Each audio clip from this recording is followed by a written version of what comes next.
नमस्कार दोस्तों। जो आपने पिक्चर में देखा वो पॉसिबल है, और वो भी एसआईपी के साथ में। क्यों? क्योंकि सिस्टमेटिक इन्वेस्टमेंट प्लान में इतना पोटेंशियल है कि वो आपको करोड़पति बना सकता है, या इतना पैसा आपके लिए कमा के दे सकता है जिससे आप अब जो चाहे वो कर सकते हैं। और ये मैं आज आपको लाइव या विद फैक्ट्स दिखाऊंगा कि कैसे आप एसआईपी से इतना पैसा कमा सकते हैं। लेकिन इसके लिए मेरी आपसे दो ही रिक्वेस्ट है कि पहली तो ये कि एसआईपी आपको रेगुलर रखनी है, यानी कि कंटिन्यू आपको एसआईपी करनी है। सेकंड ये कि एसआईपी के बीच में रेगुलर करने का मतलब ये है कि आपको उसको बंद नहीं करना है। और सेकंड ये कि आपको एसआईपी से बीच में विड्रॉल भी नहीं करना है, यानी कि आपको पैसा बीच में से निकालना भी नहीं है।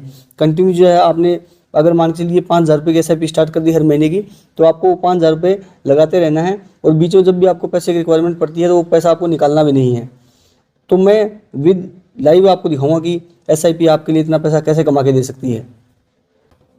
मैं बार बार कहता हूं और आज फिर कह रहा हूं कि एसआईपी में जब भी हम इन्वेस्टमेंट करेंगे तो लॉन्ग टर्म के लिए करेंगे, और लॉन्ग टर्म से मेरा मतलब 7 साल से प्लस का है।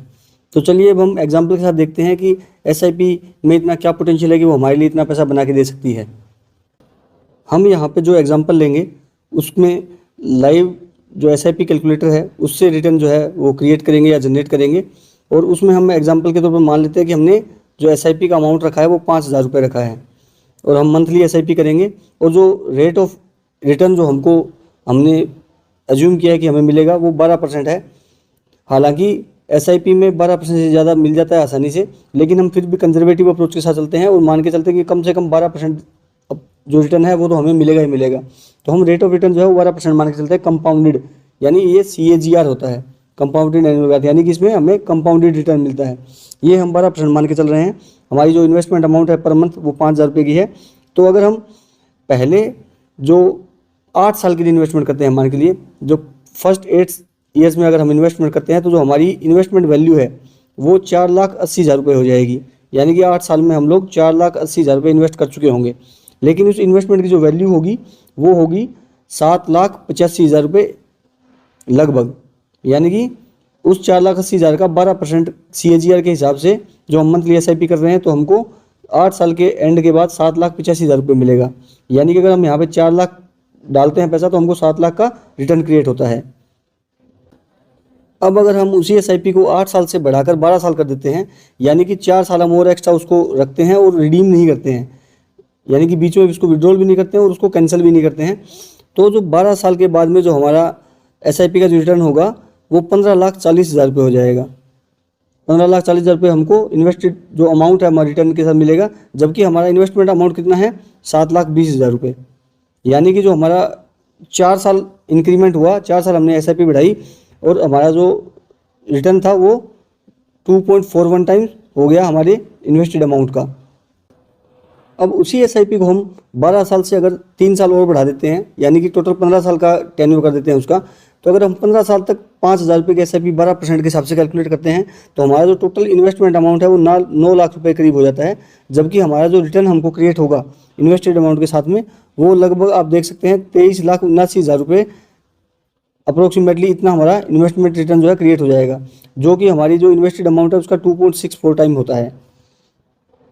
अब अगर हम हमारी एसआईपी को 15 साल से बढ़ाकर अगर उसको 17 साल तक ले जाते हैं, यानी कि सिर्फ 2 साल का और प्रीमियम पे कर देते हैं, तो उससे क्या फ़र्क पड़ेगा कि हमारा जो इन्वेस्टमेंट अमाउंट है वो 9 लाख रुपए से बढ़कर 10,20,000 रुपये हो जाएगा। यानी नेक्स्ट के 2 साल में हम लोग 1,20,000 रुपये और एक्स्ट्रा पे कर देंगे एसआईपी में, और हमारा जो रिटर्न है वो 31,20,000 रुपये के करीब लगभग हो जाएगा। और वो हमारा जो है वो टोटल हमारी इन्वेस्टमेंट अमाउंट का लगभग 3.06 टाइम होगा।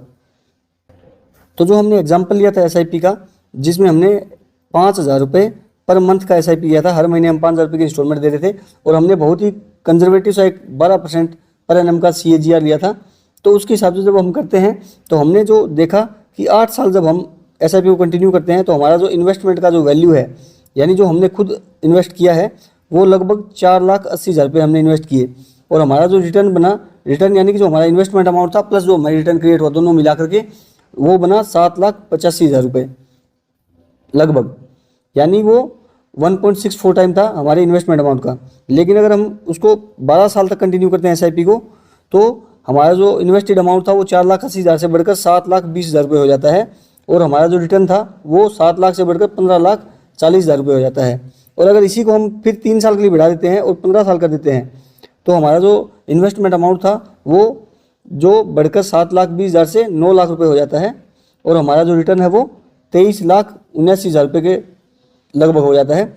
और अगर हम इसको 2 साल और बढ़ाते हैं, यानी कि 17 साल तक कर देते हैं, तो हमारा जो SIP का अमाउंट था जो हमने इन्वेस्ट किया वो 10,20,000 रुपये, और जो हमारा रिटर्न क्रिएट होता है वो 31,20,000 रुपये लमसम क्रिएट होता है। तो अब इस एग्जांपल में अगर हम ध्यान से देखें तो टाइम पीरियड को अगर हम इस हिसाब से देखना है कि टाइम पीरियड आप जो देख रहे हैं और आपकी वैल्यू टाइम के हिसाब से कैसे चेंज होती है रिटर्न की, तो पहले 8 साल में हमारा जो वैल्यू था 4 लाख हमने 80,000 रुपये लगाए, लेकिन हमको उसके बदले में 7,85,000 रुपये का रिटर्न मिला, यानी लगभग 3 लाख करीब का जो हमको बेनिफिट हुआ था। लेकिन उसके बाद जो नेक्स्ट जो 4 साल हमने इन्वेस्टमेंट किया,